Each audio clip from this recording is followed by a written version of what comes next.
It's the Center Fantasy Football League podcast. Welcome to football. Oh, I'm a football player. Coach, I'd like to tackle him right now. Not yet. Reviewing all of the league's scores and highlights. These boys may have lost, but they in no way disgraced themselves.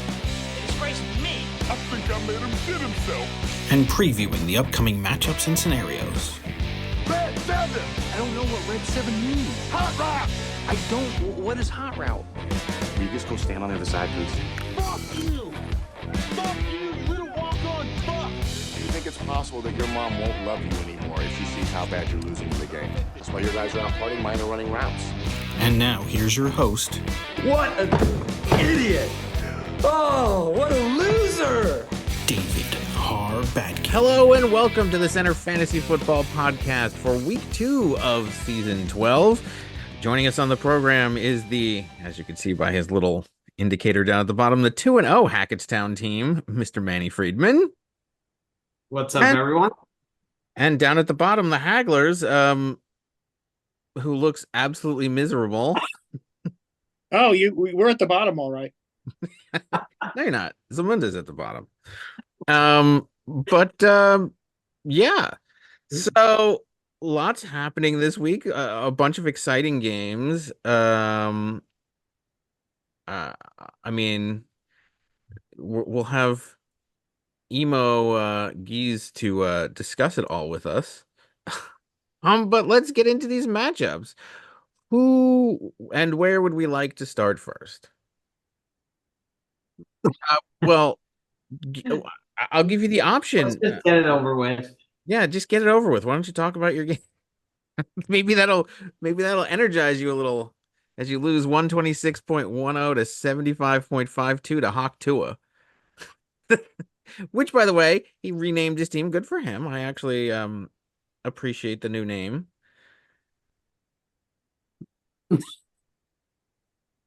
Right. So I guess that's enough. I guess that sums up his performance. Talk about, these guys just, for the second week, just didn't show up. The end. Right. Anything more specific, perhaps, about how they didn't show up? 75.52 pretty much speaks for itself. I don't think there's much to say about this game. We got our asses kicked. It's on to Cincinnati. Okay. Well, so first of all, you had the Tua injury on Thursday night. I didn't watch any of that game. And then Tyreek Hill got but 6.60.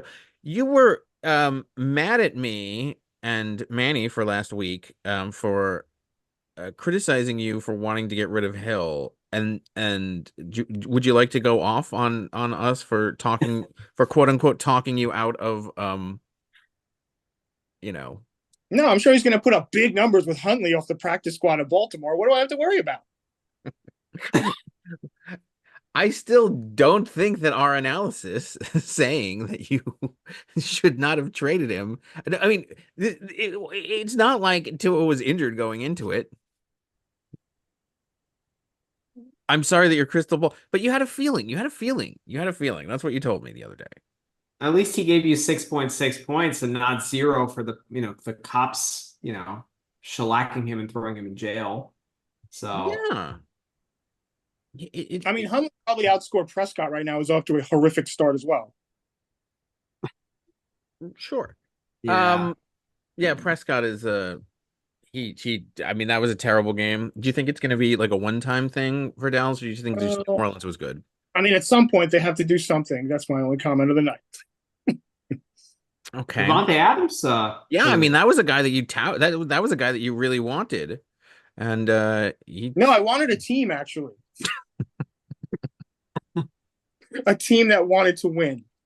You also got unlucky with A-Chain playing and putting crazy numbers, and I got the lucky end of that, but that was bad luck because if A-Chain was out, I think Wilson would have had a good game. Correct. Wilson, he hasn't done shit since the Dolphins got him. He was an emergency play. Yeah, Tyreek excuse me, Taysom Hill. So your two T Hills. It's the Mm. tale of two T Hills. Actually, but it's the same tale. Um, 7.7 and or excuse me, that was Diggs. Why did Diggs do so terribly? What happened? Well, Nico Collins I think he's the number one receiver. Is he? Yeah, because I didn't watch the Sunday night game either. The problem with Houston though is their offensive line sucks. They can't really protect Stroud. So even though they have all these weapons, they can't really get the ball to these receivers because the defensive pressure is right in Stroud's face immediately. So plus Yeah, well, they're using Mixon more, so it's going to limit the production. So I don't like on paper they're good receivers, but I don't think like they're gonna have great games. Like Nico Collins went off last year. I don't think you're gonna get that from any of these receivers just because there are too many guys to spread it to, and their line sucks. definitely too many people to spread it to. I did notice, yeah, because like the one play I think I watched of that game, it was basically Stroud rolling out after escaping for his life and then just like flinging it down to the sideline. And I think it was probably to Nico Collins. So makes sense. For hockey's team, I mean, like his team is not that great either. I mean, let's look at this. So first of all, Tua's out. Then you have Mumra, who finally performed. He had a really bad week one. Jamar Chase hasn't done anything. I mean, you want to talk about somebody who's, you know, underperformed. Jamar Chase is certainly somebody who has. Now, Cook ended up with 28.5 points. Najee Harris, who I think didn't he trade him away or did something happen? I don't know. Well, does he still have him? Doesn't matter. Anyway, only 8.4 points. What? It's exactly. It doesn't matter. Right. Kittle gets 20.6. I actually think Kittle will do fine for the next few weeks while McCaffrey's out. After And that, we'll see. Debo. What? And Debo. Yeah. Debo. So I mean, if I was hockey, I would, because he has a garbage team. It looks like I would just trade Kittle while he's at his height. Worthy was not worthy. He was worthy of 4.2 points. And then Fairbairn with the ridiculous amount of points. So, yeah, and then 4 for the Washington team. Yeah, I mean, If I was hockey, I would try to get rid of Jamar Chase because like you can probably sell him for some bait. Or you can use him as bait in a trade. Because like he's holding out for that contract. I know. Here's the thing. He has no motivation. I agree, but here's the thing. I believe that he's playing the Commanders this week. Yes, he's playing the Commanders this week. Look, I mean, I know that Eugene is touting how much of a genius he is, and of course, having just spoken to him pre-podcast, he's too sick to talk, but he wants us to talk him up as usual, and he's such a genius. And he said he wouldn't use the word genius for himself, but he wouldn't stop me from using such words anyway. And he is such a genius because he knew that Malik Neighbors would be the greatest wide receiver ever, particularly against the Commanders. But here's the thing. So Chase is playing the Commanders this week, who made everybody look like they're awful. So if I was hockey, I would play Chase this weekend, let him go off like he probably will, and then sell on Monday. When that's going to be as high as he's going to get a value for him. So if he's going to trade him, I wouldn't trade him yet. I would trade him Sunday night. Okay. Yeah, that makes sense. But yeah, I mean, really, I mean, I feel like he might just drop the ball on purpose just to spite the Bengals. Like he's so pissed at his situation. Yeah, well, I mean, yes, but there's a lot that needs to be done here because yes, this is 2 weeks in a row where he's gotten decent scores, but I mean, there's a lot of struggle that's going on here, especially when you look at the numbers of the kickers. Last week he had the Chicago defense that had like 26 points or something. I mean, so there's a lot. James Cook has been fantastic. They've been using the running game way more in Buffalo. Mm-hmm. That might be one of the steals of the draft. Yeah, I mean, obviously he's 2-0. His team's not a complete garbage, but I'm just saying that there's a lot of gaps in there. Mhm. Um, any bench blunders in this game? I mean, there's so little points just distributed entirely. This entire game, what benches and everything else. But all right, is that enough analysis? Are you even looking? Are you even Yeah, paying attention? analysis of this train wreck. Okay. Well, then let's move on. Where shall we go? Go to Uh, sleep. I let's was go to already Red asleep. Game. I just want to, get it over with because like it basically took like 5 years off my life. This game was ridiculous. All right. Um, Absolutely. Whalers already uh, Mr. criticizing me this morning. That was another thing. I had to wake up this morning to criticize. So first of all, can I just talk about how insanely long it took this morning for the stupid thing to process? Yeah. Yeah, I woke up at 7 and I was checking my settings to see if like, something changed and I was like, what the hell? Why aren't these transactions processing? I know. I went to Hamilton last night. I got home and I kept constantly refreshing, constantly refreshing. Which, by the way, is when I saw that Johnson was available, and I'm like, oh, he was touted on everybody's whatever. I'll pick him up. I didn't even care. I was just like, I was bored. I picked him up mostly out of boredom. But I remember this conversation last year. I couldn't find the keywords. I don't know if it was last year or 2 years ago, and I think it was with Kimmel, not with Whalers. But after midnight, like just so we could specify the rule, and then we can get into your game. But after at midnight, every player becomes a free agent on at midnight on Tuesday into Wednesday. Every player is a free agent except for the ones in which a claim was made. Mm-hmm. So they're free game at that point, midnight Pacific.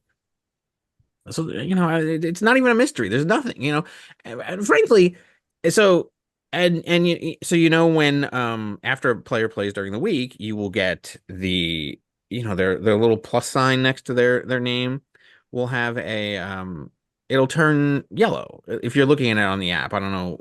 I think this. I mean, because I remember this part of the conversation too. It looks a little different on an actual desktop. So I don't know what it looks there, but like on the app, you will see that once a player plays, it turns yellow, Mm-hmm. and then it just stays yellow if a claim was made. But if everybody were to look at this right now, or even tomorrow before the games, most people will be, well, it'll be green, so you can just pick them up. So that's all it is. Within the 7 hour period, you can go pick somebody. You could set your alarm for midnight on Wednesday or 3 a.m. on Wednesday if you want Yeah, to be. usually it's not this delayed. Like it was Right, correct. right. But you don't have to wait for everything to be processed. But yes, it's annoying. I mean, the reason why you wait for things to be processed is because A, you want to see if you got the guys that you got. And then B, you want to see who people dropped if you want to go get it. So normally it would be like you could do that at like around 4 a.m. or something. But yeah, this took forever. At Yeah. 4 a.m. Eastern. I keep mixing up the time, so it's confusing people, whatever. But this probably would have been a more apt discussion during the trade period, but we'll just make that discussion part short. Anyway, on to this game. So Uh, this game was just insanity. So I was Sunday at like 12 o'clock. I got news that AJ Brown was out, right? And I was actually shocked that it was that early because I was gonna hold out and play him. So like in a way, I was happy, right? Because then I could kind of make my moves for the week and like just not worry about AJ Brown potentially playing on or not playing on Monday night, kind of like the McCaffrey thing. So I think the backlash with the McCaffrey thing is what led to the NFL announcing AJ Brown's injury earlier in the week or earlier this time. That's what it felt like almost. But I was happy with that. So I was like, who should I put in? Should I put keep Wandell Robinson in? Should I put Rashid Shaheed in? I was thinking, should I keep the jumbo package? Like there were so many things going on in my head, and I was driving, so I was like, I had Shaheed in there, and at 12:59, I said, you know what? I'm gonna put either Goddard or Dotson in because they're just gonna get so many targets. Atlanta's defense didn't look good. I thought like they would go crazy. They would beat Atlanta easily. So I was like, and then I have also the wiggle room of like deciding between Goddard or Dotson. So I kind of have a day to read about it and figure out what I want to do. And I was like, Shaheed, Dallas is probably gonna destroy them. Like it's not gonna happen. So I so I benched Shaheed at 12:59 and put Goddard in as my flex. And then immediately, like literally, I think the first drive of the game, Shaheed has like 8 points. That's like 3 catches for like 50 yards. Like it's so ridiculous. That's how it always goes. That's how how 1 o'clock how it started for me. And then Yeah, because Shaheed ended up with 20.9 points. 20 You could have breezed through this. exactly. I wouldn't have to sweat. I probably would have saved like a couple years of my life. Like, all's great. And I thought I was, in good position with A Chain scoring 29 points on Thursday night. Like that's a really good start to the week. You never rely on a Thursday night score. You never do, but like yeah. I would rather, A Chain have 29 than have 9 points, And then I was like, I know I'm gonna pay for this mistake, right? Like with a guy going crazy on Thursday night plus a blunder like that, like I shouldn't have watched the rest of the games. I should have just been like, you know what? I'm gonna lose, right? Like that's karma, right? I mean, that's what Whalers was doing. He kept saying congratulate. I mean, like I had kind of forgotten about this game. Because he was like, "Oh, congratulations." He was doing the Kimmel where he was like, trying to. It's not gonna matter, Right? Where he karmically tries to. I know the playbook. We all know the playbook. In fact, I got yelled at last year by Kimmel because he congratulated Whalers a little bit early, and I was like, "I know what you're doing. Like, don't." Yeah. Like you don't the early congratulations, to karmically relieve you. We're all neurotic. That's reverse karma. Right. We're all exactly. It's reverse karma. We're all neurotic lunatics. Yeah. And so when you give an early congratulations, we know that you are doing this because you are trying to change the karma and say, I'm yeah, you won, but like, come on, gods, you heard me say that, so like, change it around and let me win right now. We know. So the 1 o'clock games, continue. Shaheed is, he had like an 80-yard touchdown in addition after the 5 or 6 point first drive. He was doing fantastic. New Orleans was running up the score that, all good on my bench. And the rest of the team was shitting the bed at that point. Like Dallas defense was getting demolished. Moody, the San Francisco offense was non-existent. Laporta continues to be atrocious, so like 3 points, and like I think he had like 1.7 last week or some garbage statistics. Jacobs also started the game well, but like only ended up with 13 points. Robinson only 9.8 as they kept going to neighbors, as the genius said. So like it was going very well. And the Whalers, I think he didn't get better than a 60% projection, I think, in the entire weekend. But at one point in the 1 o'clock games, he was projected to win. And then came Marvin Harrison Jr. when the 4 o'clock games start. He had 2 touchdowns in the first quarter for 29 points. So after the first quarter, Whalers texted me and said he got Harrisoned. But he had 29 points after the first quarter. How many points did he end up with? 29. Yeah. Right? Right. So that was what I saw. That was the comment that I saw, which is also why like when I finally on Monday looked at the that it was as close as it was. That's why I put the raccoon pretending to die me. It was like, what are you talking about? Like, that's what I saw. But yeah. Yeah. So, Harrison, okay, 29 points, even though it all came in the first quarter. That's all in well. So I think going into Sunday night, I was down by like 20, something like that. And then, CJ Stroud against the Bears at home, all those great receivers, everyone raves about the offense. Like I thought, he would get 20 points and I would be sitting pretty, but no, he had to make me sweat. He had to make me sweat. So 16.3. So I was down by 3 going into Monday night. And then came Goddard. I had to rely on this loser. uh, I was glad that Dotson did worse, and I'm glad that I picked the right guy, thankfully, because I was debating between him and Dotson. Dotson only had Yeah, you would have lost had you put in Dotson. Yeah. That would have been like the third and final mistake. You can make 2 mistakes, and the fantasy gods will let you get away with it, but you can't make 3. Yeah, exactly. So he had 1.3 going into the last drive that Philly had. Yeah, and it looked like, well, first of all, Philly made so many mistakes, just coaching wise, and what they should have done. But yeah, but go ahead. Just horrible, just horrible. And I think what saved me was a holding penalty. Absolutely. Right? Because without that holding penalty, they dwindle down the clock, kick a field goal, and then force Atlanta to right? Was that the context of the game? Yeah. So yeah, exactly. So they'd run it on first down. He'd gotten down to like I made it in like a second and what 2 or 3 or something, and then yeah, the holding brought it back, and then on the next play, he threw it to Goddard to put you in the lead. That's all I needed. I just needed one catch. Exactly. So yeah.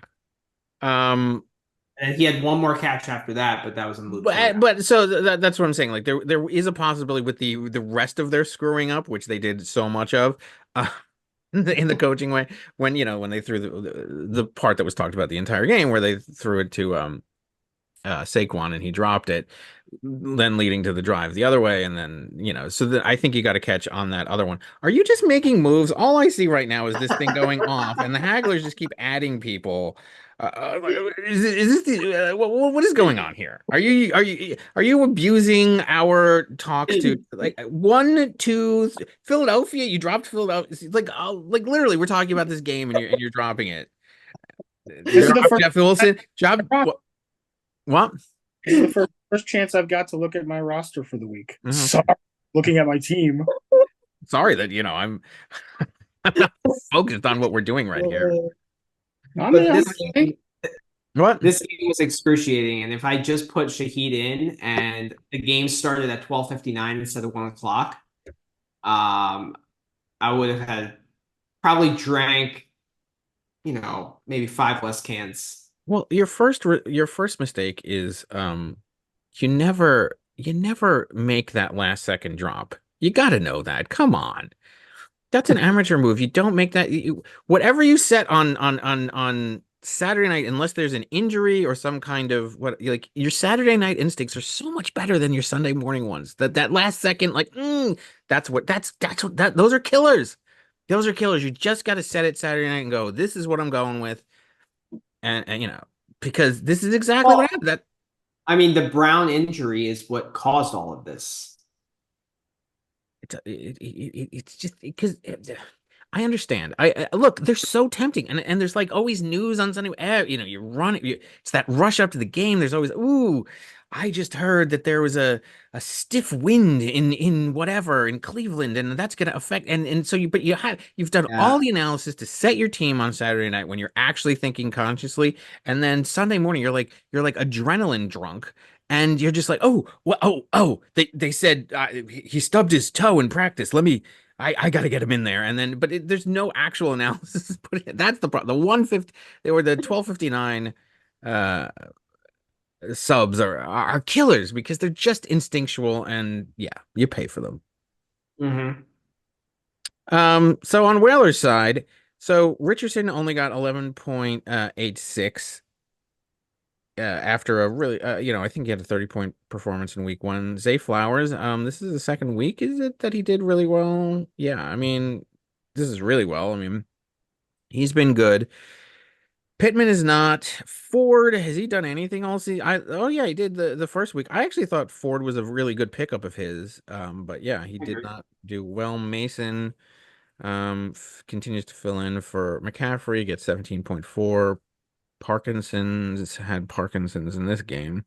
But he has a new tight end this week, so I'm sure he can use him, which we'll discuss later. And James Conner continues to be a good player for him with 19.4. And yeah, the kicker and defense were solid for him, which is what kept him in this game, by the way, which is what made it so close. That 15.6 from the kicker and 10 from Cleveland, as opposed to your 5.1 from Moody and 2. I wasn't gonna have 2 great weeks from the kicker. So I was expecting some regression there. Well, and the Dallas team let you down again, so. Well, yeah, I'm not gonna have 2 great weeks from the defense either. They gave me 18 last week, so I knew those two positions would give me shit. So. And then, of course, so we've gone over the bench blunder, which was Shaheed. Otherwise, not much there. But yeah. Shoemaker. Where's the Shoemaker? Laporta. If I started him, I would have won before Monday night. Sure. How many tight ends do you have? Oh my God, you really want to go jumbo. Like, you are like itching to go jumbo. My God. All right, well, that's it on this game. Yeah. Unless you have anything else. Oh man. Anybody you want to pick up or drop from this team or something? You want to make a transaction right here? No, we're good. Okay. All right, let's move on. What other games do we have this week? There's another. So Gronky Kong versus Zamunda. This was a pretty close game. I mean, it was exactly tied in the fourth quarter, and then like, I guess who did he have playing on the Monday night? Smith, yeah, who ended up 17 or 18 points to win. Yeah, and he got 20. So, I mean, but it was pretty. I mean, he was in almost the same boat as you were. Trust me, playing Eagles on Monday night, as somebody who lost to the mute at the bottom of our podcast, in a championship game, relying on Eagles. And how many times have we seen Eagles on Monday night where it's just, you just need an Eagle to do anything, and they just don't. I don't know what it is about this. Like, there's like, you want to have that Monday night game unless it's an Eagle, because I don't, they just disappear on Monday night when you need them. It's horrible. Horrible. There's no worse feeling than having an Eagle on a Monday night in this league. I don't know what it is. So yes, Gronky Kong wins this game 113.34 to 108.04. So Kyler Murray went off for Zamunda, 35 or 34.54 points. Mahomes only halved that, about at 16.94.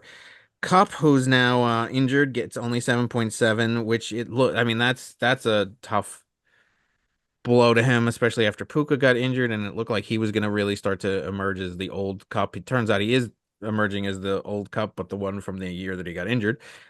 CD Lamb he still got 19 points in that horrid Dallas game.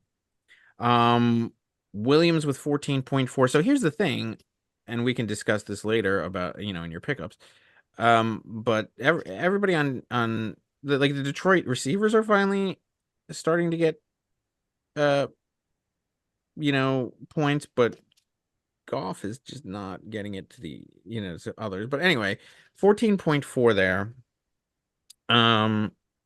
Robinson only had 7 for the Rams. I mean, where are they even going to throw it? I don't know what's going on with the Rams. Somebody dropped Stafford, I saw too, which is not a bad idea. Pacheco, before he went on IR, got 16.10 points. Williams, 15.2. Dobbins with 20. Dobbins seems to be a great pickup this year. That Chargers running back. So this was one of the questions that I had going in was, was it more the system for Eckler, or was it Eckler? I mean, not that Eckler is doing so terribly. I mean, he's getting like around 10 points a game. But you see, like Dobbins now moving over to the Chargers, and granted, it's a different coach, which there's so many question marks there, but he's really thriving for the Chargers. Singletary with 14.5.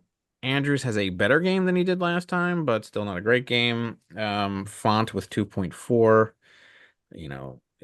Which is why I don't know why you're leaning so heavily on the jumbo pack. No tight ends are doing anything. They're all terrible.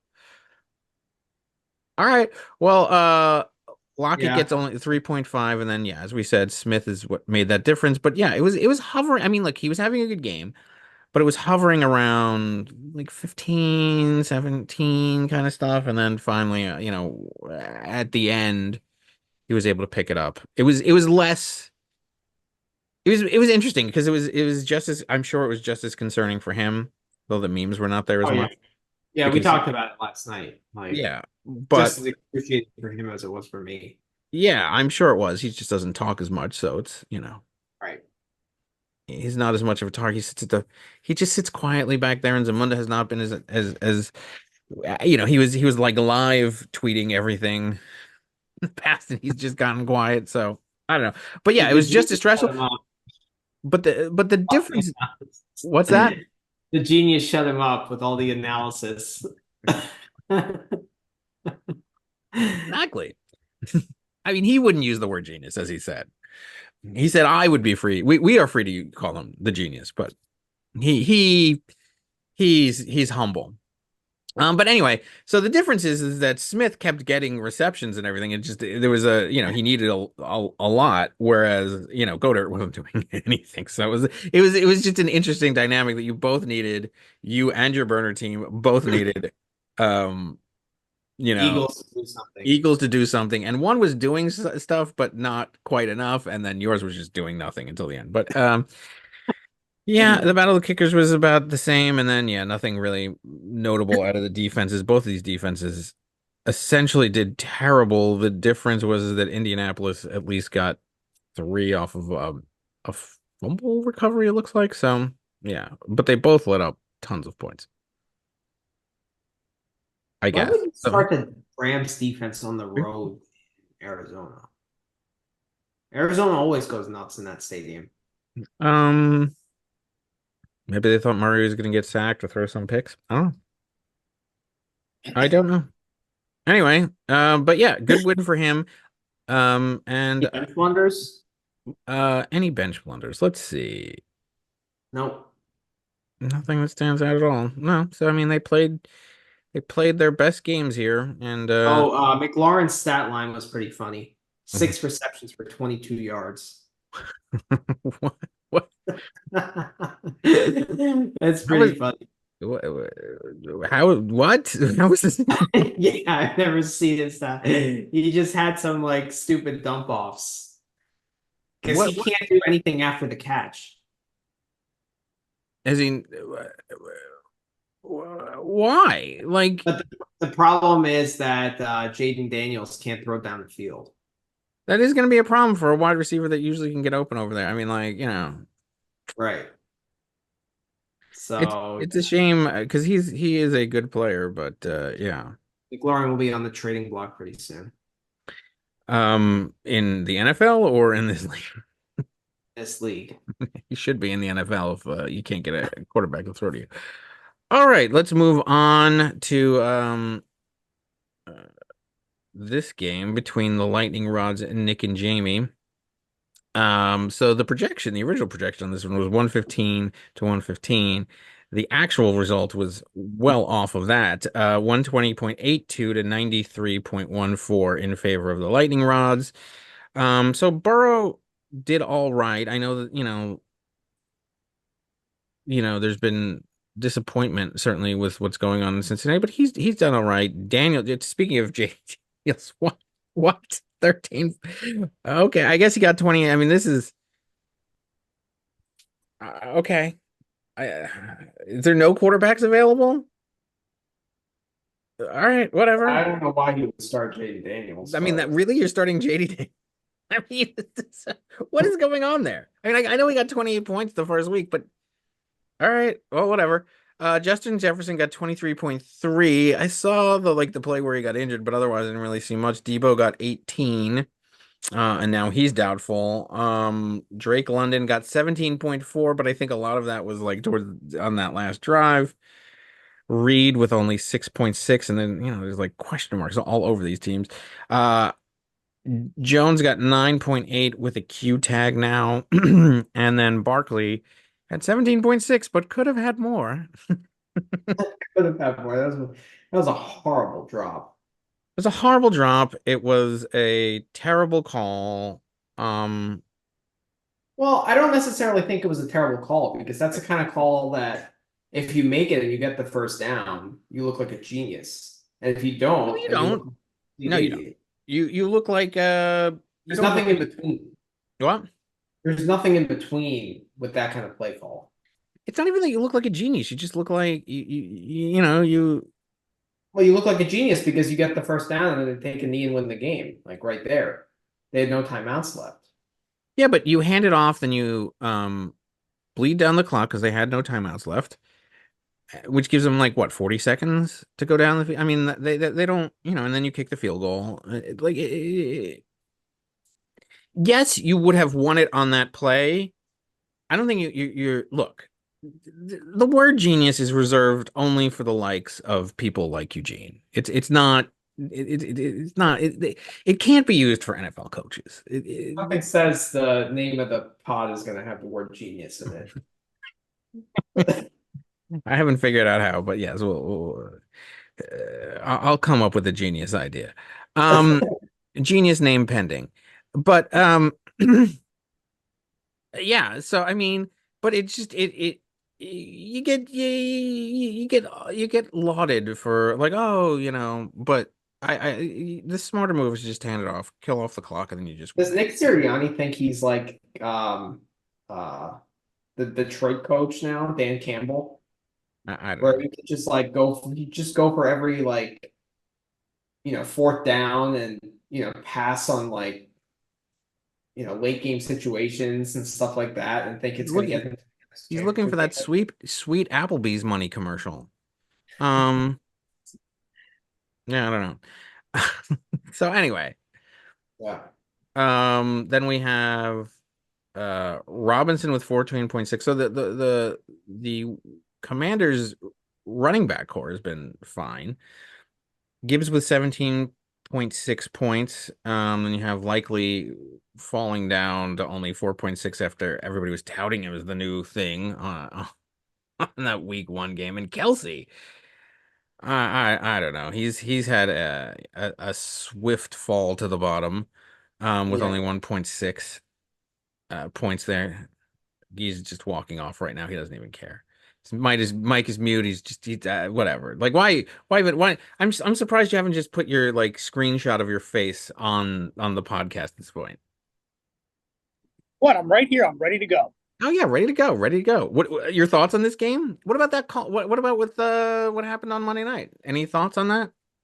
I mean, obviously, the Barkley drop was huge. He's a bongler. They got what they deserved. All right. That was like somewhat you were somewhat into that. That was good. That was good. Yeah, now that you've made all your transactions, you're you're giving us the analysis that you get paid the big bucks for. Good. Okay. Um Wilson with 10.2, Kyle Pitts with only 5.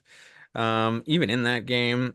And then I guess the Pittsburgh defense got 13, but otherwise nothing notable. Down there. Bench blunders.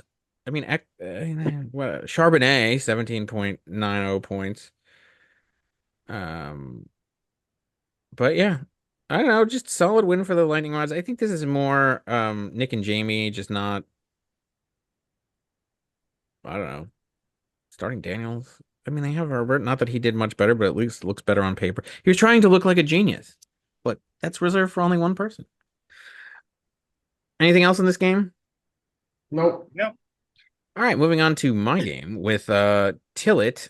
So the original projection was one. So first of all, we have an upset of the week. Did anybody pick me last week? I don't recall. If you did, you got it.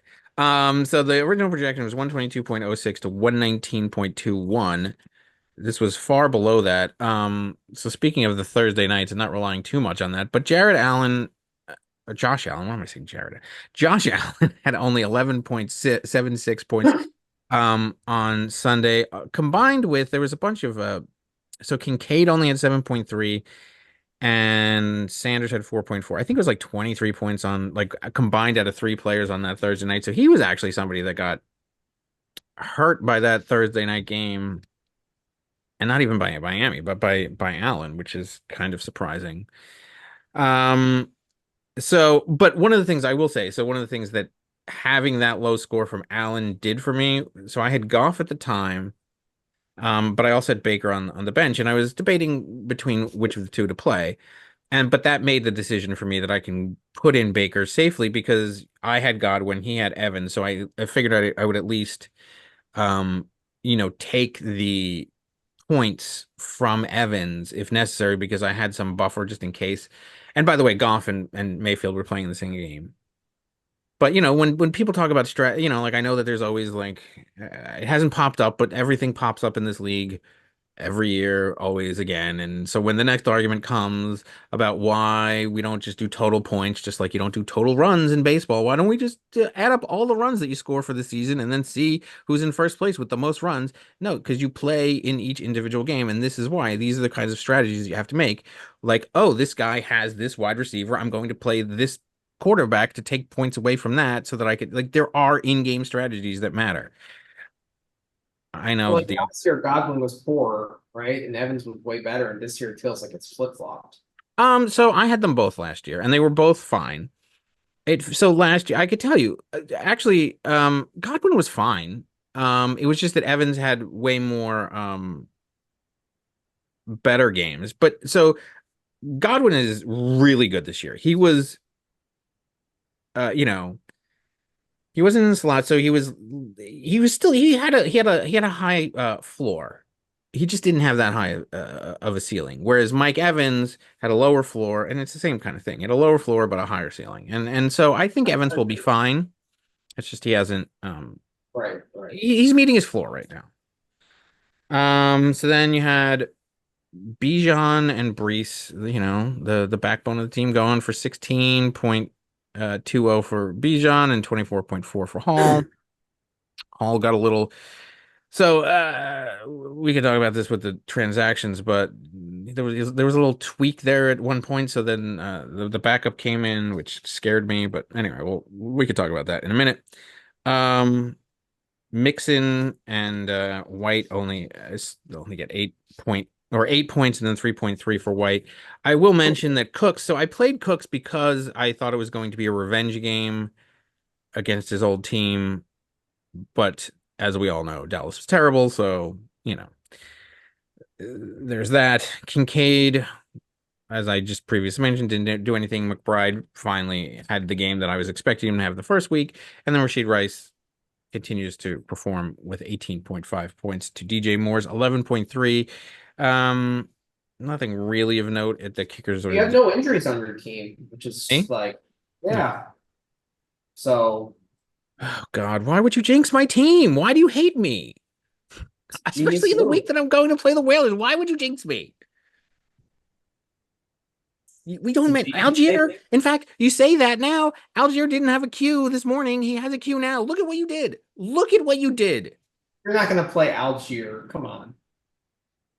Of course I'm not going to play him, but the backup is now injured because of you. It's a sign. You don't do that. You don't do that to another man.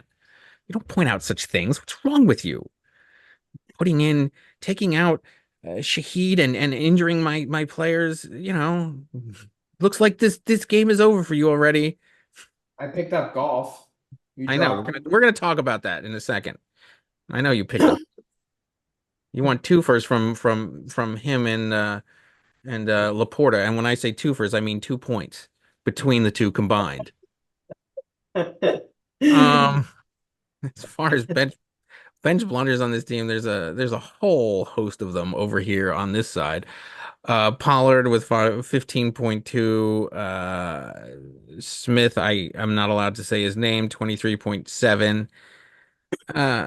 11 for the Jets defense. I mean, it could have been closer if he would have made some moves there. But yeah, these are the kinds of wins that I like. This was pretty much over after the 1 o'clock games. I was quite happy. Didn't really have to pay much attention. So I like this. I would too. All right, moving on to the Geniuses game against Clever Name Pending. Yeah, I think we're definitely going to go with Genius Name Pending, given the the matchup. Okay. Anyway, so yeah, I mean, what are you going to say? The Genius crushed it, 195.88 to 112.22 in this one. I mean, everything was going right. I mean, the only thing that didn't go right for him was a waddle. But I mean, my God, everything. I mean, literally double digits everywhere else and high double digits at that. I mean, we could go quickly through Clever Names Pending's numbers. So 25.82 from Hertz. Ayuk only had 8.3, 2.3 from Tank Dell. So Henry, his running backs did fine. Henry and Taylor, 16.60 and 15.5. Respectively, 7.9 from Fryermuth, McConkey, he didn't do as well this time, 4.6, and 13 from Tucker, and 18 from his Buffalo defense. Like if he had played anyone other than the Genius, um, yeah, I mean he would have been in it, but no. I mean, look, every other year, I feel like every other year, Eugene actually does put together a very good team. And this is the other year. I mean, I think he was in last place last year, but he's going to ignore such things. I mean, it's funny. We thought he was an idiot for dropping Ferguson, and then he, puts Bowers in, and like it feels like he's the only tight end producing in the league right now. I don't think that you were the one who thought he was an idiot because you picked him up. Yeah, I mean, I agreed with you. I farmed out my brain power on that one, and I was just standing up for you. But clearly, that's a mistake, especially since you've tried to injure my players in this very podcast. But whatever. Guess he's not. No, look. First of all, I would never accuse him of being an idiot. He's a genius. The man is a genius. What can you say? So Jackson has 18.3. Metcalf goes off in this game. He's got a questionable tag. What happened? He had a hand injury. Waddle, as I said, is the only point in that did poorly. Etienne with 14.8. We're gonna skip over Kamara for a second because whatever. But yes, Bowers has been great. He wasn't even on my radar on anything. Like if you want to give like the most credit that I give to him out of this team is Bowers because I hadn't even heard of him. I mean, had you guys heard of Bowers? Bowers, he was off my radar. I had no idea who he was. Yeah, so I mean, he told me he was like, this is an advantage that actually Eugene and Nick oftentimes have, and maybe Whalers too. I don't know, but so he was telling me that he knew that Bowers was going to be good because I think he was like he played on Georgia Jabroni State or something. I don't know, whatever. So he had seen Bowers in college football. So like I don't watch college football. Does anybody on this? I know Geese doesn't. Like I do, but I only watch. I don't really watch. You watch it for the parlays, right? Yes, exactly. Right. Yeah. Whereas I think he's watching because he likes college football, and so there's I hate college football. I just want to catch some tickets on Saturday before I hate college football too. So but apparently he knew about Bowers because he was according to him really good in college, and he knew that he was going to be good. I mean, I could probably find out. How do you search for? Because I'm watching Devontae Adams, so I just watch him get the ball every single down. It's very annoying. This is what Eugene said to me the other day when before he was talking about his humbleness. But where is it? Number one tight end coming out of college.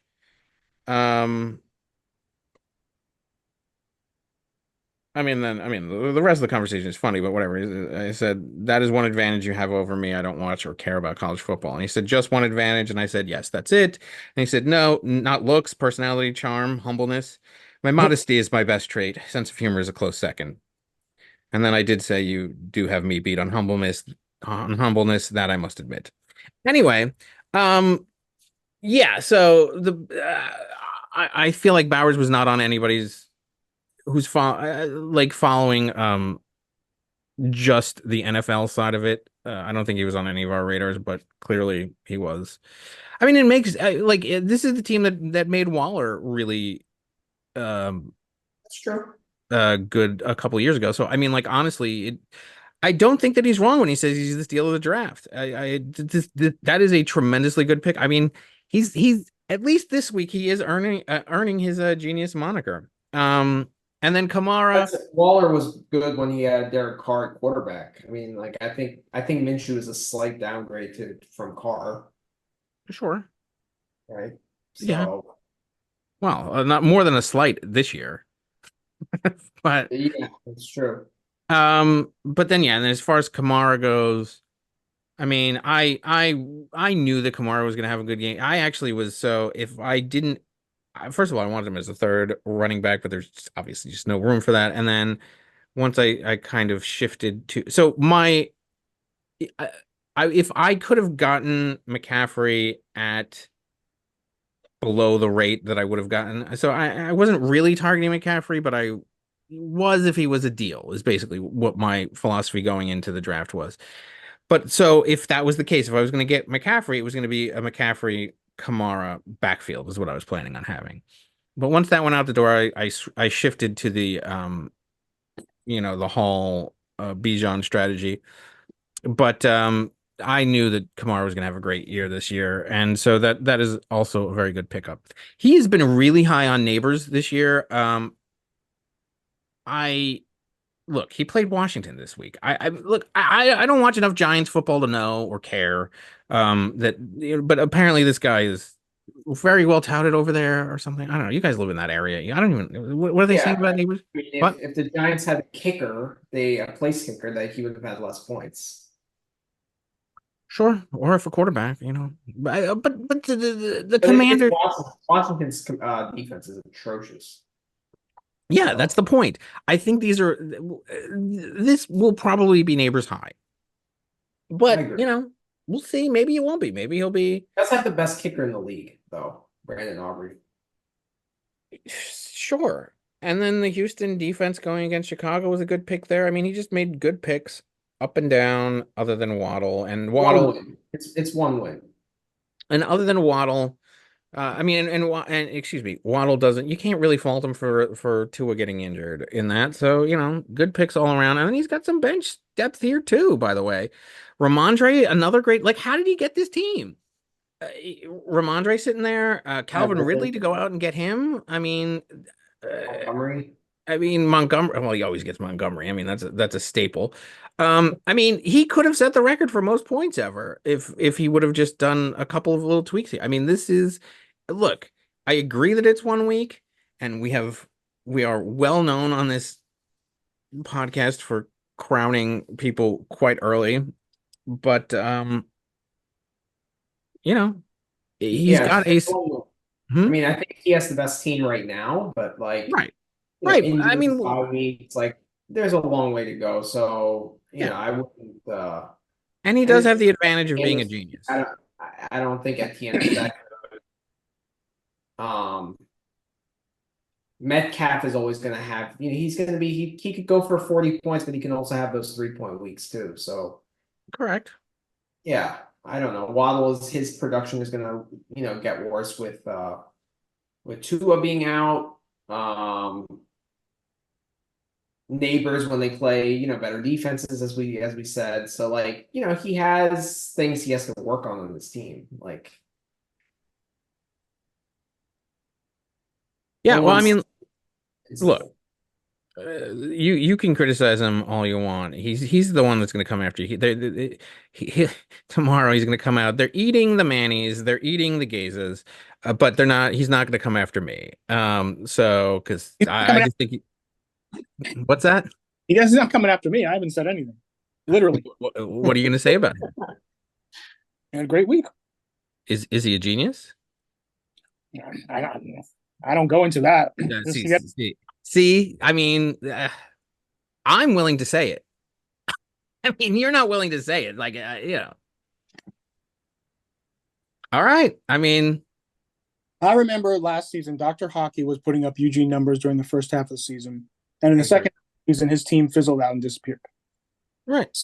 Like you said, we are too quick to say just hand him the trophy on this podcast, like we did with Dr. Hockey last year, and injuries happen, and his team, sputtered down the stretch. Yeah, no, look. If this was any other team, I would think that, but he's such a genius that I don't know that you could apply normal rules of gravity to his team. Are you trying to rile him up? I'm trying to no, I would never. I'm just trying first rile him up. I'm trying to praise the man for being so like just brilliant. Mm-hmm. Chuckles. Right. And sips his Panera. I mean, look, I have an unlimited Sip Club membership. I'm not gonna not use it. Unlimited time. Mm-hmm. And now I know where he gets the name Dave's Secret Crush. Yeah, exactly. All right. So I guess that's it for the first half of this podcast. We will take a break quickly. Is there anything else from the first half of this? No, right? Nope. All right, we're gonna take a quick break. We'll be right back after this. See you on the other side of it.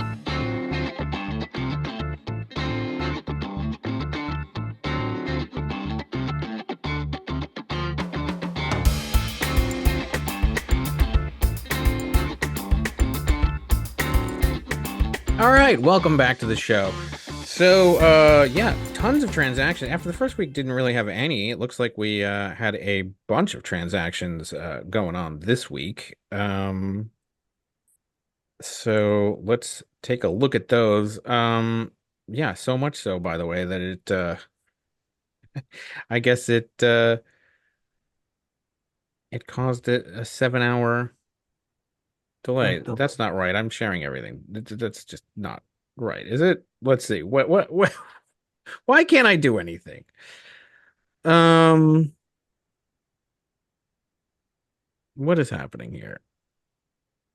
Where is the fantasy football thing? Where is it? What is happening? I want to share you. Oh my God.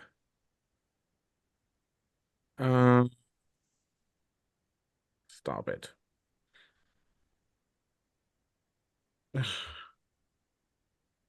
Not Messenger. Not that. Is this it? Is this sharing it properly? Can you see everything correctly? Yep. Great. Yep. Fantastic. All right, so tons of transactions. So let's look at the fab stuff from last night. So we had Tank Bigsby going to the finest. That was from last week. All right, see, I'm not even paying attention. I was so on point for the first part, and now the Panera is wearing off, and I've gone with a Hamilton cup from seeing Hamilton last night. Can't even see it, but yeah. All right, so Hawk Tua ends up getting Derek Carr for $31. The lower offers were 15, 11, and 5. I think that's a solid offer for Hockey. He needed a quarterback after Tua got injured. I think, it makes sense. 31 for a quarterback is pretty steep, though. Yeah, but I mean, he needs one, and this is the best one that's available. And we are a league of insane madmen. Like, I wouldn't like Geese wanted a quarterback after Dak's thing. You never know. He could have been 80. True. Fair. I don't think that it's a bad move. I think Carr is going to be. I mean, I wanted him as a backup, but like I thought he was due for he's due for some regression at some point. So it's just the bitterness of him outbidding you that's speaking out there when you say $31 is a ridiculous amount. It is. But it's all right. You got a backup quarterback for those two firsts.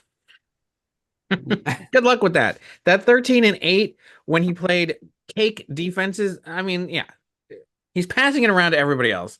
Good luck with that. I wish you well with golf. There's one good thing that he has. He plays like this is why I actually scouted him. He played like 16 of 18 games in the dome this year, which he's lighting it up in the dome clearly with his total of 12 was 21 points. What is that? 13 plus 1, 21 points. Yeah, he's doing fantastic. Then there was the Braylon Allen one, which okay, so I had gotten Algier as the handcuff for Bijan. I didn't have the handcuff for Hall, and the reason was I didn't know who that was. After last week, I saw who it was. So I went out and got him. And it was, it was important for my team to make sure that I have the handcuff for one of my top players, especially a running back. And he had a really good week, unfortunately, is what showed me who it would be. And I knew that there would be offers for it. So I had to go a little bit higher than I wanted to, but whatever. So once again, it could have been $80, but so 25. I'm glad that I got him for 25. Lower offers were 11, 10, and 0 from Rocky Kong, Zamunda, and the Lightning Rod. I stole the Green Bay defense from you. Yeah. Who are they playing this week? Why did I want them? They have a weak opponent. Who do they play? Tennessee. Yeah. Okay. Yeah. No. Yeah, I mean, I think I put that bid in on um Sunday. I mean, it wasn't yeah. But Aren't there more?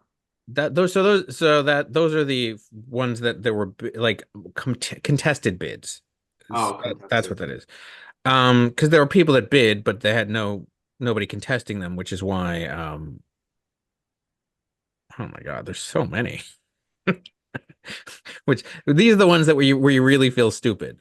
So if you spent money, so first of all, we have the controversial Johnson versus Gabe Davis pickup, which happened. It didn't happen at midnight, by the way. It happened at 2:44 a.m. Pacific time, which is 5:44 a.m. So this guy was sitting out there for almost 6 hours and nobody picked him up. Nobody put a bid on him prior to, and nobody picked him up while he was camping out there for 5 hours and 44 minutes. I'm sorry. I feel no guilt. And I don't even like him. He's not even that good. Who cares? So ridiculous. You dropped my favorite guy, Gabe Davis. I certainly did. Look, here's the thing. I'm going to say this. There is a chance, although I'll tell you why. That guy has taken years off my life. Well, yeah, one. So the reason why I have some gray hair here at age 30 already. Well, at least you have some. I think my hair was completely shaved by that. Well, I think I kept a little tuft. So after what's his name? Cooks in his revenge game.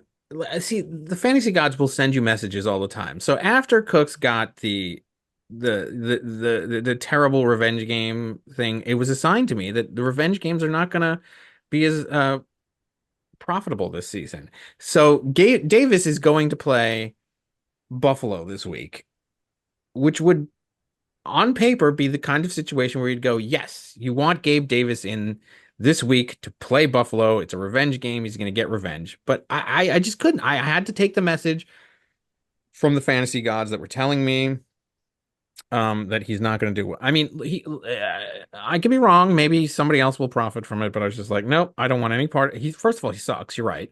And then second of all, I'm not going to take the chance on the revenge game when I had better matchups. So I think this might be his best week, and I just wasn't going to have any part of it. And everybody was talking about Quentin Johnson, so I figured I'd pick him up and then see what the hype was about. It's probably nothing. Anyway, thoughts about that? I mean, since it was so good, it was like the big controversy of today. Yeah, whatever. Nobody cares. Right, exactly.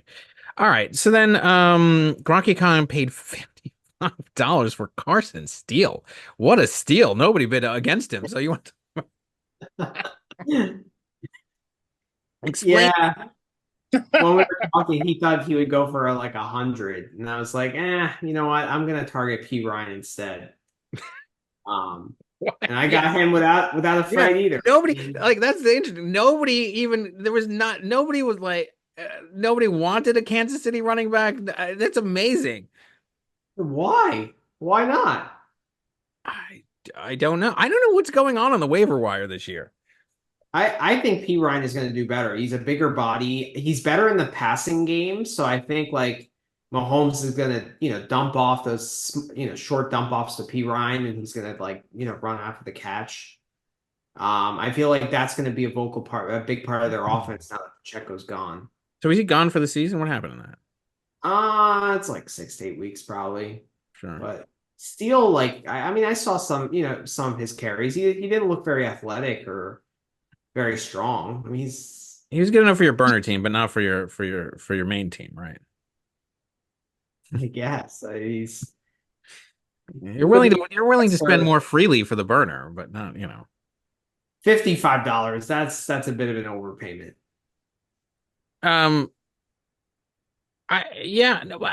Probably could have picked him up from the dumpster for $0. I know exactly. He literally could have. I could have. Just like he could have Quentin Johnsoned him, just like you could have Quentin. You could have Johnsoned. You could have stealed him. What? You could have stealed him for $0. Yeah, he could have stealed him for $0. Exactly. I just think it's the bidding this year is very interesting because normally we go like off.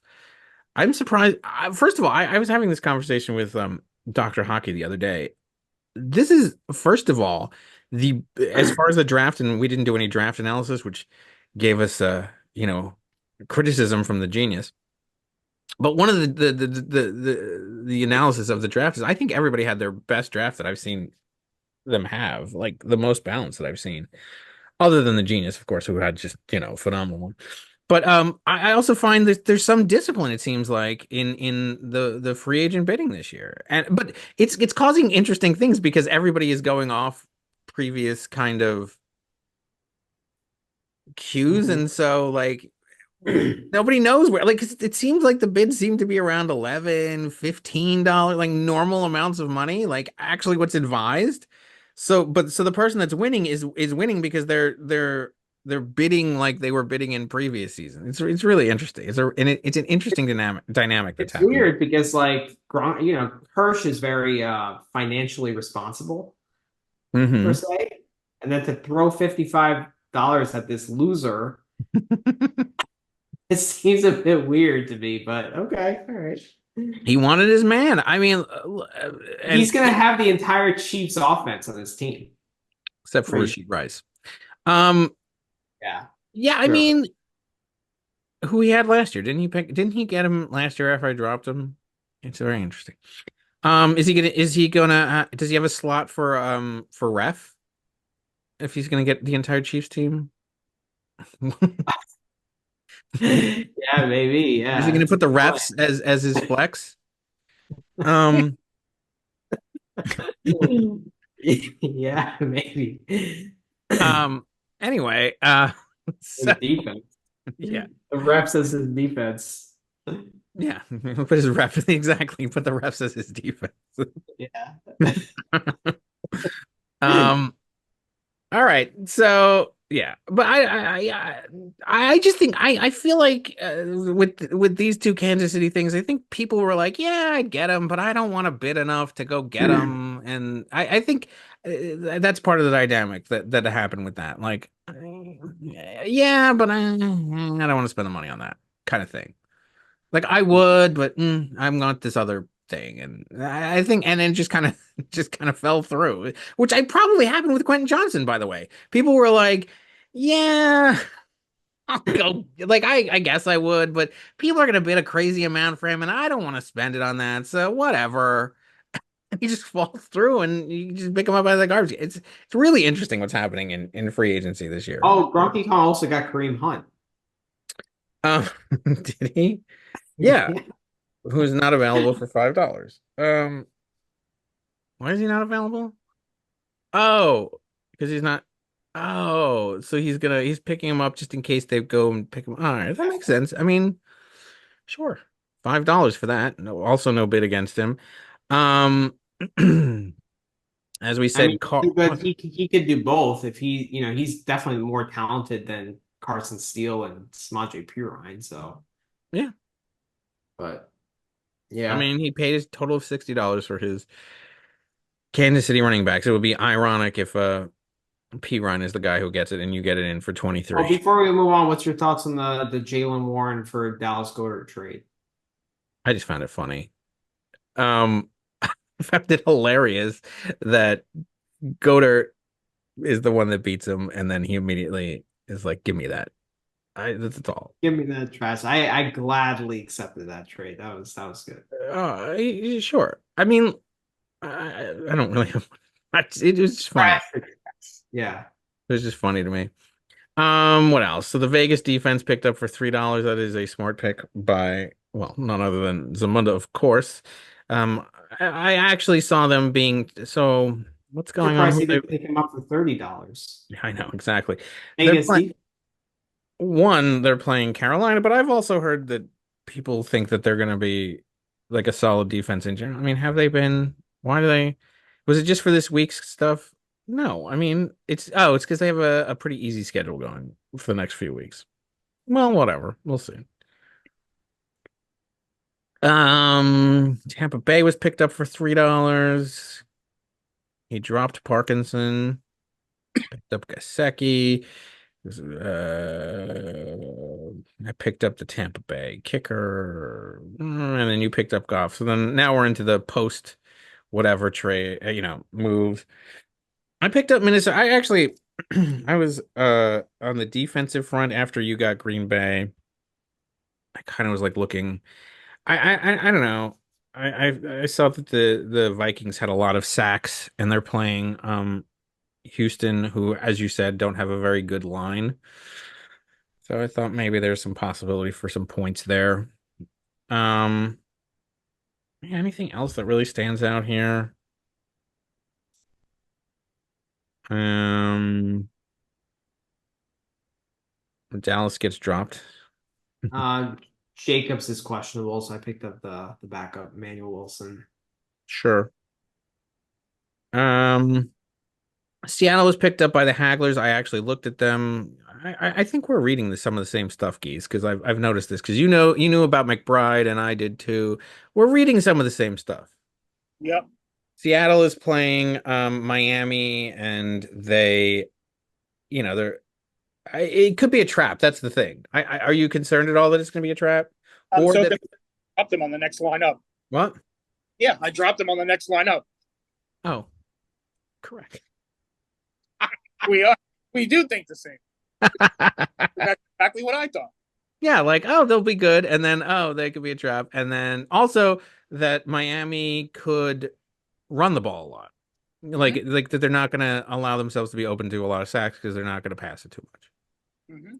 I mean, if Seattle is smart, they would just stuff the box and make sure that make this new quarterback beat them in the air, and then maybe get some. So it's possible that it's not a trap. I don't know. But yeah. All right, and that's the latest. So this happened mid podcast, by the way. These are the podcast moves. Let's see. What did you the six moves that he made while we were actually doing some analysis is he dropped Philadelphia, dropped Jeff Wilson, picked up Antonio Gibson, dropped Taysom Hill, picked up Seattle, dropped Seattle, picked up Arizona. Oh, we're not done. Wait for the second half. Yeah, well. Wait till we get to these games that we're gonna look at for this week. Oh yeah, and then the standings. So there's finally some. So what do we have in the standings? So you have the 2-0 teams. There's 1, 2, 3, 4 of them with Hawk Tua at the bottom of those. You've got 1, 2, 3, 4 1-1 teams, and then you've got 1, 2, 3, 4 0-2 teams. Look at this. Eugene, the genius, far ahead of everybody else in terms of points.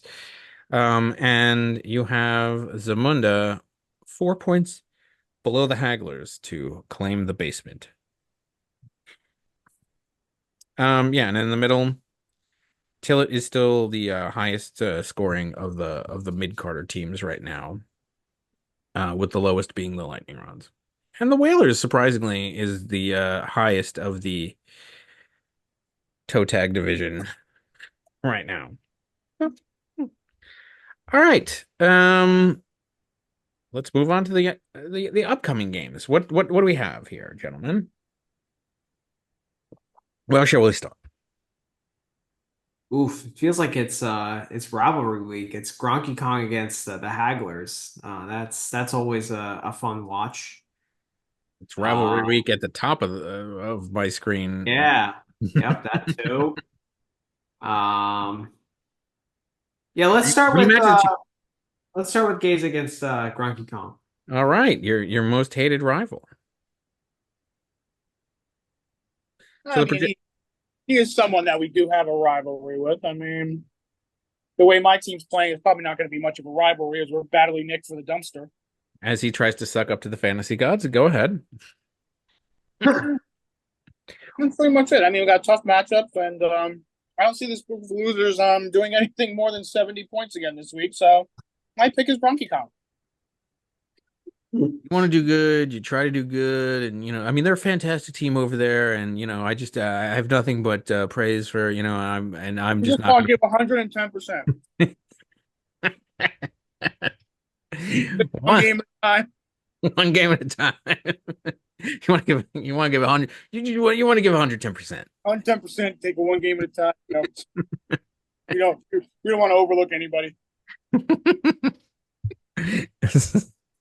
So projection in this is 113.61 to 100, with Gronky Kong being a 62% favorite to the underdog Hagglers at 38%. So Prescott's going against Baltimore and Mahomes against Atlanta. Thoughts, gentlemen? I mean, Mahomes is going to smear Atlanta, so it's just going to be another where my opponent pops off again. Mm-hmm.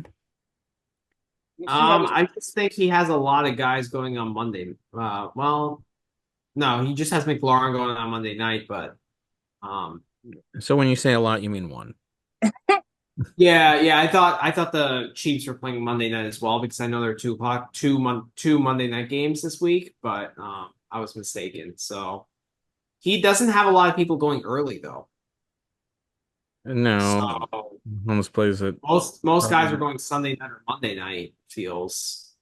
I hate that. So I think that's an advantage for you, actually. Is it? Yeah, I think like unders are more prevalent, like under on points in general in primetime games. That's been the trend in the NFL. So there haven't been a lot of points in primetime games recently.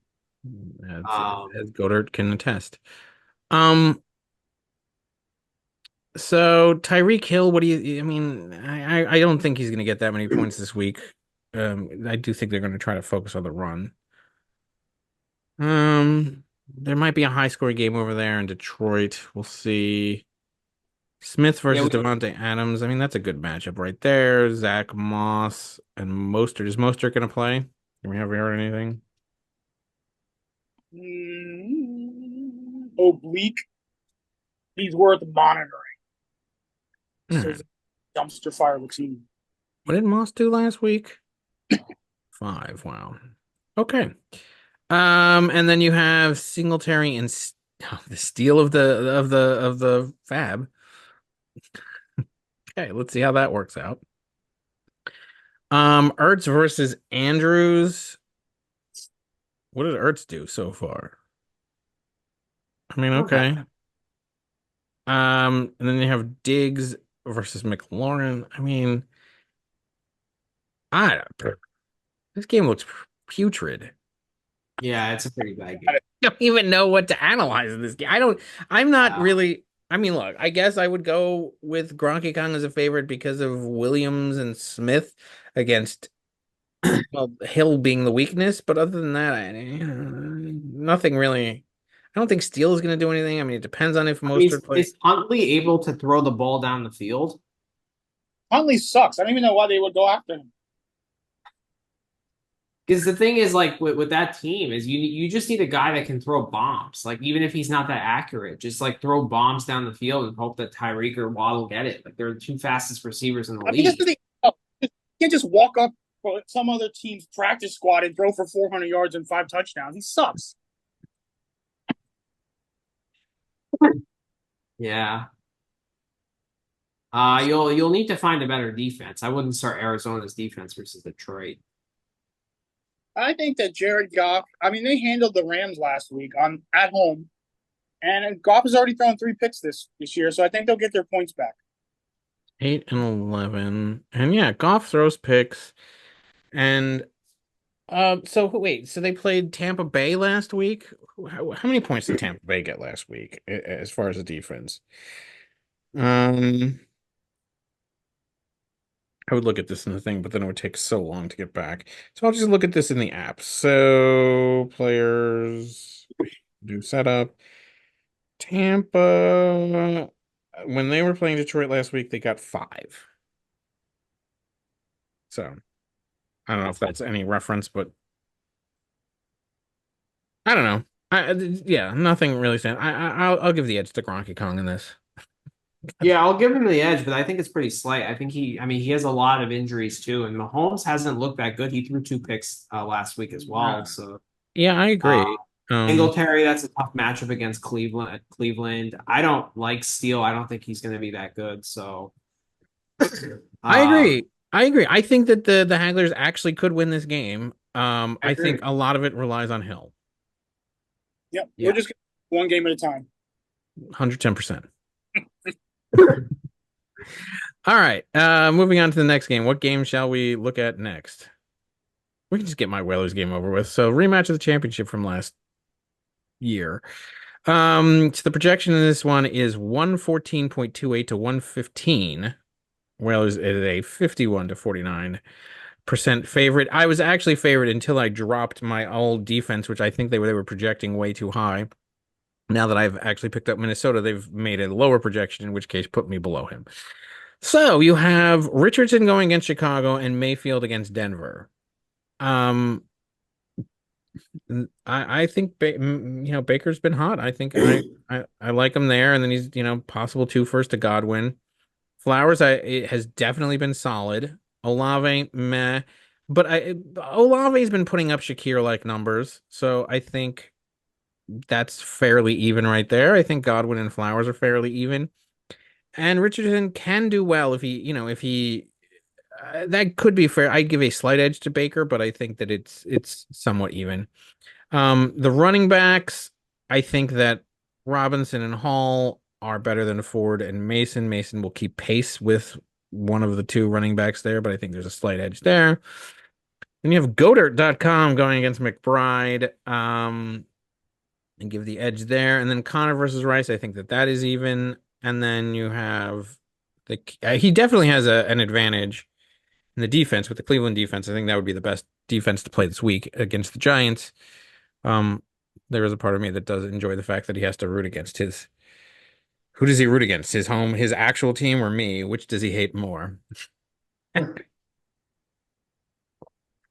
So yeah, I mean, I give you the edge here. I mean, you have the edge. You have the edge at running back. The flex. I think Rice is going to be really good in the absence of Pacheco. But Connor's good. Connor's good. Pretty good too. But yeah, I think I agree. I think there's slight edges at like quarterback and running back, but I actually think he has the slight edge at receiver though. That he has the slight edge at receiver. So,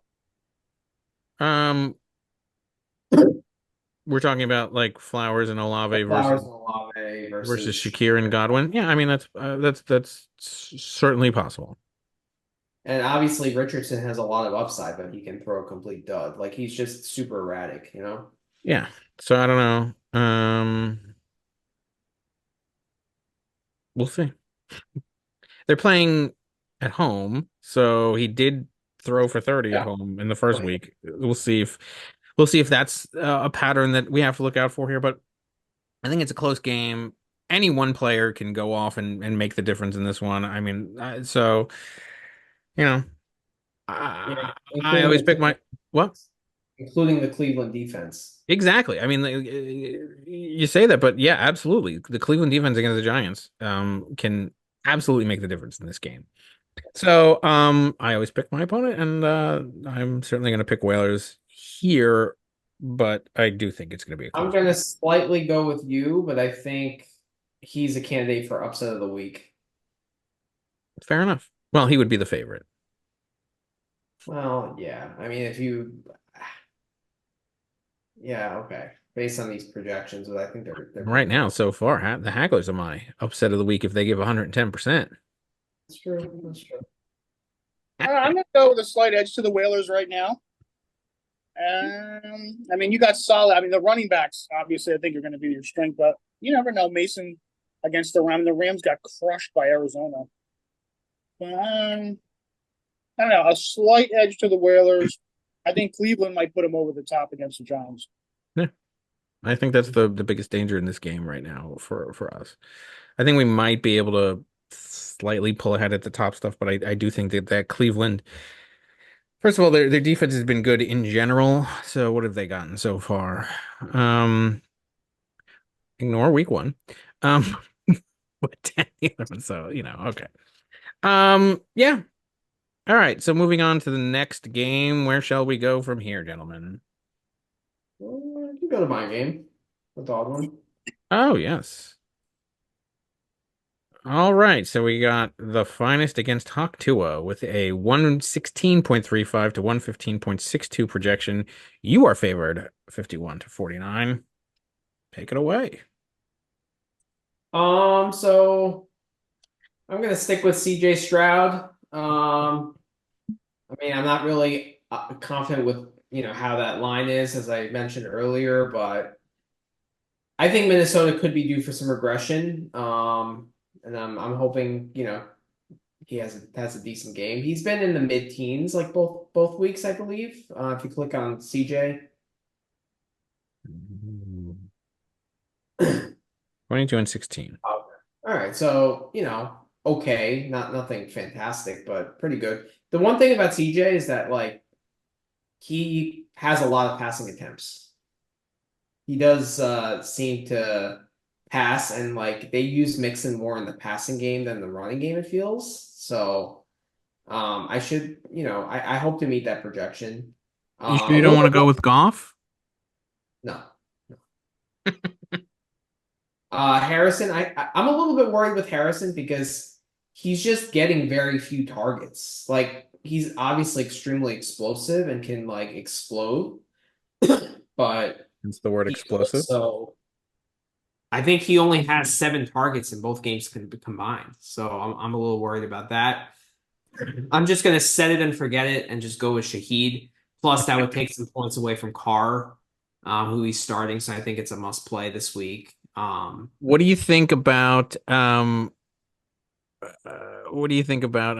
having him go against Philadelphia as far as the gods go? Because you just had this whole Philadelphia thing, and now the fates come back around with you playing him now against Philadelphia. It's not on Monday night, so I'll deal with it. Okay. If it was on Monday night, I would be probably having a couple extra drinks tonight. So, sure.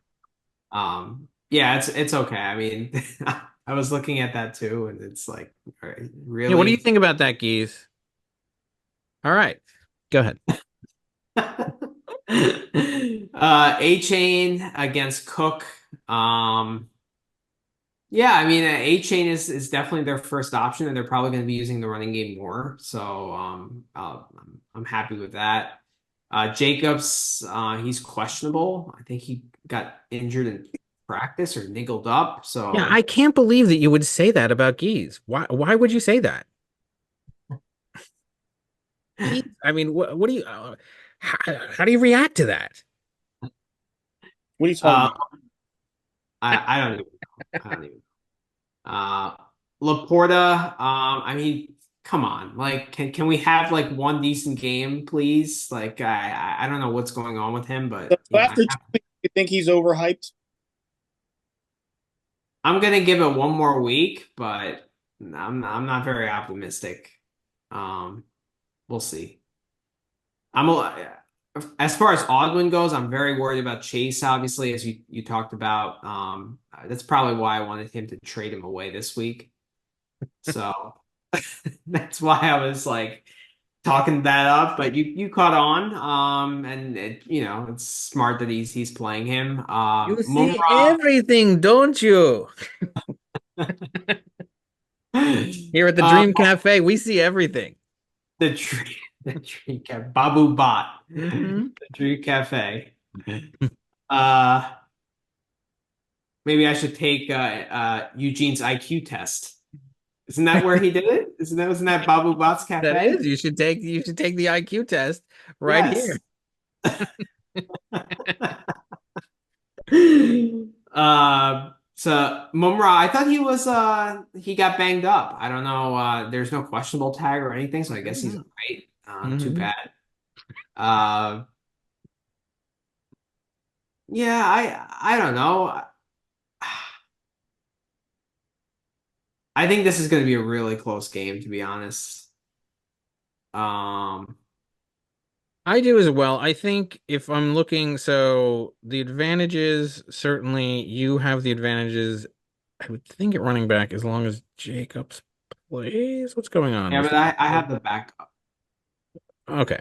Because Najee Harris has done nothing. And then Worthy has not really been. I mean, he had the first game, but I just Yeah, he doesn't get many targets, but now but without Pacheco, I feel like he's going to be a more vocal part of that offense. that's certainly possible. And then you have P Ryan going, so you both have players in Kansas City on your flex on Sunday night, which will be very interesting.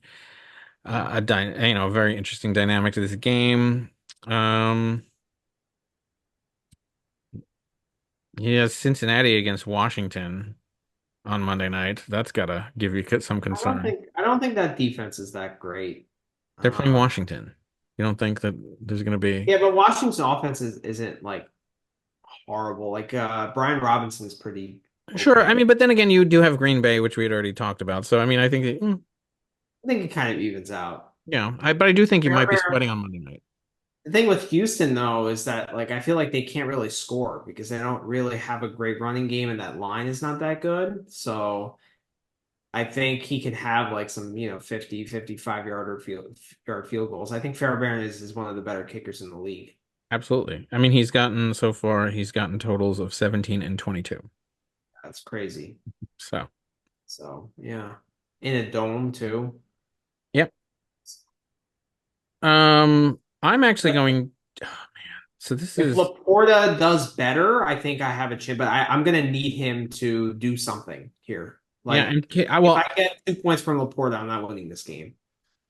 yeah, I mean, especially since Kittle with McCaffrey out can pull it out. I mean, I think the biggest weakness would be Worthy, but like you said, and P Ryan could have a great game, or who knows. I'm gonna give the slight edge to the Hawk. Um, we'll see if he Tua's, but I think it could go either way. I think that there's a lot of question marks in this game. Like it's just who's going to show up, and it's and after week 3, I always say I get a better idea of what players can do. Week 2, after 2 weeks, it's like were these flukes or whatever else. I don't know. There's a lot of question marks in this game. I give the slight edge just because I haven't seen anything from Laporta yet, and if that, yeah, like if he just has a poor game again, that's going to be right there. That could make the difference. Agreed. Agreed. I'm going with And Friedman. I and like and the Shaheed thing. I'm curious what happens with that. in there. Yeah, I like that. I like the move with Shaheed. I like the potential for Marvin Harrison Jr. to put up some points. I give the slight edge. A chain solid. I give the edge Friedman right now. Okay. All right. So where shall we go next? Lightning Rods versus Samunda? Why not? What's going on with this projection? 114.59 to 90.36. So he doesn't have a tight end in there or a defense. So this is going to be a tough game to analyze. Does he have defenses or tight ends on his bench? First of all, he's got Nakua in a regular bench, but so Nick has not paid attention yet.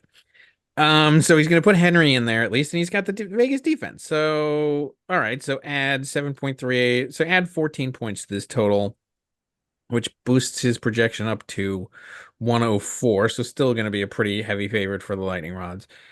But we'll just keep that in mind. Okay, so Burrow versus Washington on Monday. I think Burrow has a great game, but I think Murray has a good game too. Just not as good. I think Burrow will edge him out in that matchup. CD Lamb versus Jefferson, the battle of the two Qs. What's the status of Jefferson? I mean, practice at all. Vikings are hopeful while will be happy with the activity as the week goes on, but the quad contusion that he suffered past Sunday against the 49 may result in designation for him again. And he has Addison, who's also questionable. Interesting. Okay, so and then what's going on with Lamb? Ankle did not practice. I mean, look, you could have none of these guys playing, or this is actually a good wide receiver matchup if they both played. And then at the second slot, Robinson only, I mean, like meh. Although he might get more with Cup out, I don't know. And then Drake London, I think a lot of that was, the garbage time touchdown right there. Otherwise, you subtract 6 points, it's a 12-point game right there. And not garbage time, but last second touchdown. Jones versus Williams, Dobbins versus Robinson. So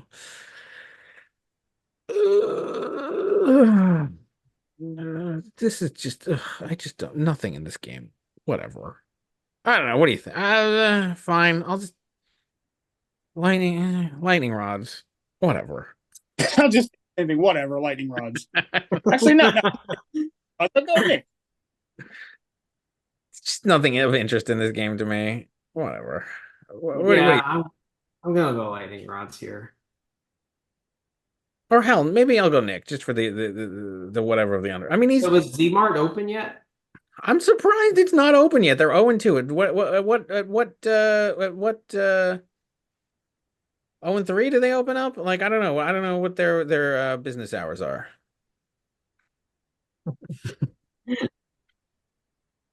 Yeah, I don't know. I mean, the problem is, who do you want to? The inventory is not. Yeah, the inventory is bad. Exactly. It's like I mean, the quality of the product that they're selling there has really gone down, and it's like, yeah, that's why it's shutting down. I feel. I know that. I think the economy is really affecting Zmart. Like, who do you even want? It's the Babu Bot Cafe. Yeah, exactly. The Dream Cafe. Dream Cafe, yeah. You say change the whatever. I change the whatever. Nobody come. Where are the people? There are no people. Yeah, I don't know. I'll just go with the Lightning. Geese. A pick in this game? I'm just going with. I have another rival over there. It's true. I can't go with them. You're gonna go with Zamunda? You're gonna go with the Dream Cafe over there, Babu Bot? Mm-hmm. All right, sure. Nick and Jamie versus Clever Name Pending. Is there gonna be anything of interest here? 111.04 to 96.20 in favor of Clever Name Pending. He's a 64% favorite.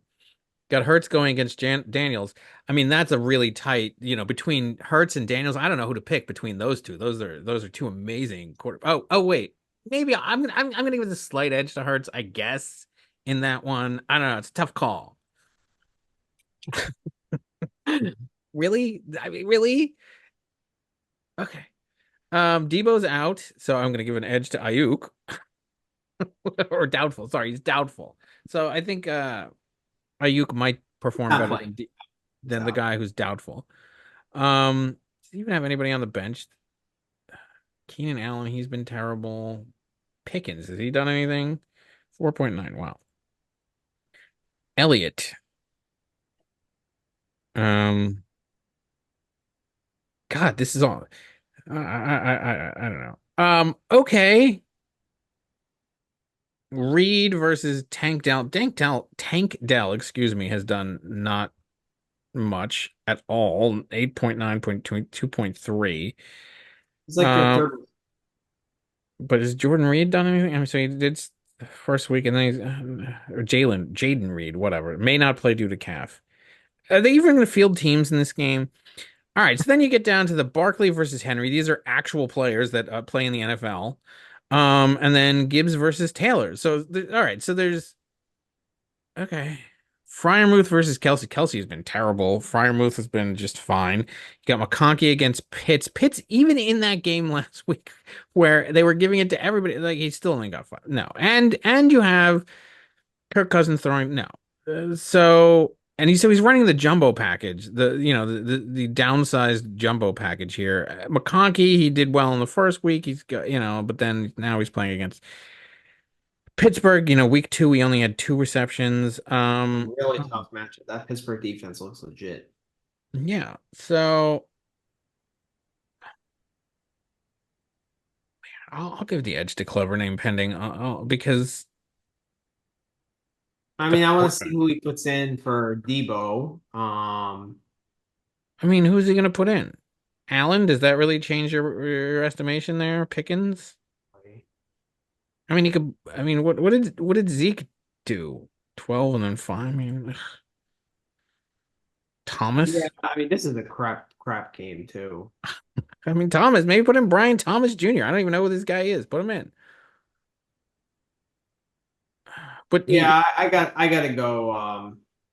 Clever name pending here, but it's close. It's a pretty crappy I mean, game. Daniel's done. We went over 28 and 13. He's going against Cincinnati.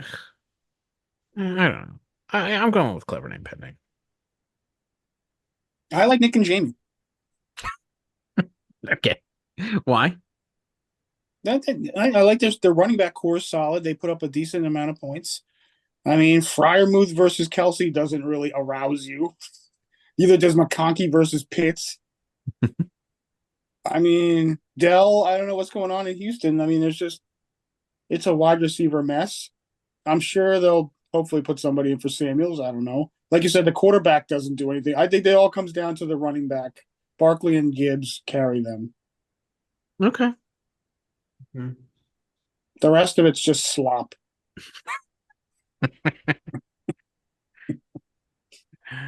Yeah. Just do themselves a favor and take out everybody else. Does he have a backup wide receiver over here in Clever Name Pending? Let's see. No, A. Mitchell. What has he done? A battle of, they should bench everybody but Barkley and Gibbs, and they should bunch everybody except for Henry and Taylor. Have at it. I mean, frankly, it's kind of like they are. Yeah. All right. Great. Moving on. Does that leave us only with the Geniuses game? Yes. Have we already gotten to the genius point of the show? We have. Wow, the genius going against Tillett. The spider. The spider. He hasn't been the spider this year. There's got to be another moniker for him this year. I don't know. I'll think about it. The genius going against Midjourney. Let's see. So, Genius is an underdog. wow. I think I have some words with Yahoo over this one. How dare they? All right. So exactly. The original projection is 117.08 to 112.84, with Tillett being a 54% to 46% underdog. I saw that he said in the chat that he's going to the Jets game. That'll be please root for my players. All right, so Allen versus Jacksonville on Monday. So that's the other game, is the Jacksonville and Buffalo game. And then you have Lamar at Dallas. So what do you, I mean, I mean that we saw what Derek Carr looked like against Dallas. I mean, Lamar could have a good game here, and Allen has not had that great a game last week. I don't know. Metcalf, oh, man. I mean, obviously the genius will know what to do here, but I mean, there's plenty. I mean, he loves Neighbors. I would just move Neighbors up to the wide receiver, probably put in Ramondre. I'm surprised that Ramondre is not kicked, although it's a Thursday night. You don't want to put him in the flex, but I would put Ramondre, then move Etienne maybe down to the flex, and there's some movement that can. I mean, these are decisions that are made above my intelligence level. Um, you know, 78, Jerry, 78. Because I spilled coffee on my Q test. Anyway, so Ridley versus Evans, we'll see. I mean, Nico, so you what he has a foot injury, but he's had a lot of the points right there. Um Ridley versus Green Bay. 24 points last week. Okay. I mean, is he for real? I mean, because he looked good last week. I saw like a couple of passes.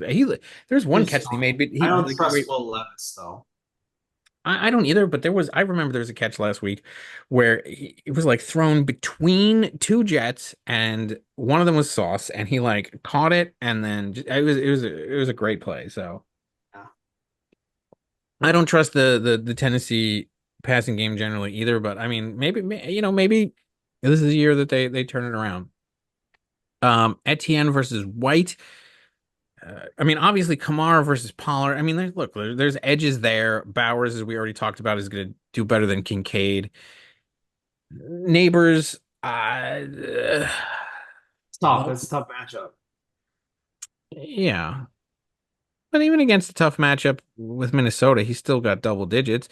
And then DJ Moore, has he done anything really? No. I mean, like it's about even, and I think that there's enough um you know, the Kamara just alone. I mean, like, he's gonna boost his running back core up, and then between that and Jackson and Ridley, and then if he puts in Ramondre and then Bowers against Kincaid. I mean, obviously, I'm going with Eugene in this. There's just two. There's a lot for Eugene going. Hmm? I'm gonna go with Eugene. Although Philly, how is their run defense? How is the Philadelphia run defense? Yeah, I mean, how did Bijan do? 15 or something. He did what he did the week before. He got about Yeah. Here, I could tell you. He got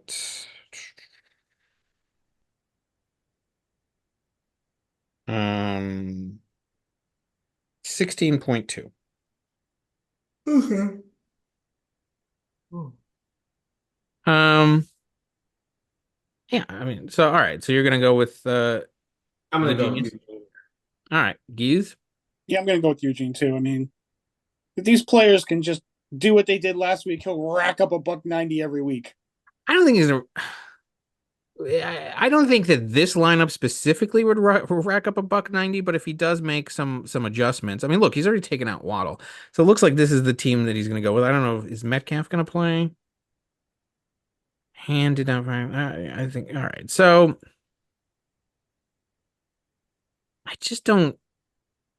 I mean, who am I to quit? Yeah, I don't think he's going to get like 190, but I think he's going to win this one.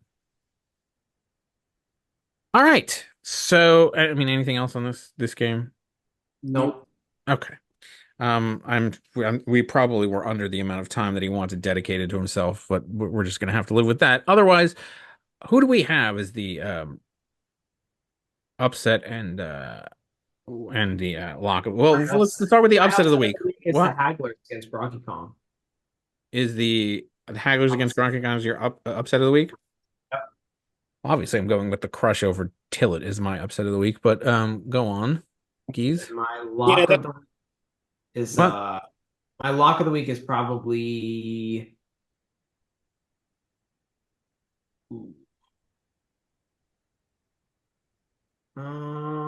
probably lightning rods over Zamunda. Lightning rods against Zamunda. Okay. Is your lock of the week. All right. Fair. Geese. lock of the week. Yeah, like lightning rods over Nikki baby Z-Mart. Yeah, I think so as well. Who I didn't get your upset of the week. Oh, Eugene over Teletre, of course. 112. That's such a low projection. I know, I don't get it either. And then all right, let's do. I wanted to add a new segment. I saw some tweet about something, and I think that we should do it as well. What is your hot take of the week? What do you think is? Just throw it out there. What is your hot take for this week? I say this, and I don't have one myself that I had thought up, but I do think that it's something that we should add to our repertoire. I think my hot garbage. Hot enough for you? No, it's not. It's lukewarm. It's your lukewarm take. Um, So nobody has anything. Even I don't. We'll add it next week. Think about what your hot take of the week is going to be next okay. week. All right, sounds good. It's a good segment. Yeah. All right. Other than that, I don't think that we really have anything else to discuss tonight. So with that, I can't even find out how to, Have a good night, stop everyone. sharing. Best of luck on the games. What Yep, is this sharing stuff? I don't know. I'm such a mess. All right. Yes. Good luck to everyone. We'll stay on this screen. I don't know how to get out of it, but I do know how to stop the podcast. So I will. I'll figure out how to do this and I'll figure out what a hot take is next week. And good luck to everyone, and we'll see you next week. Bye. Peace Yeah. out.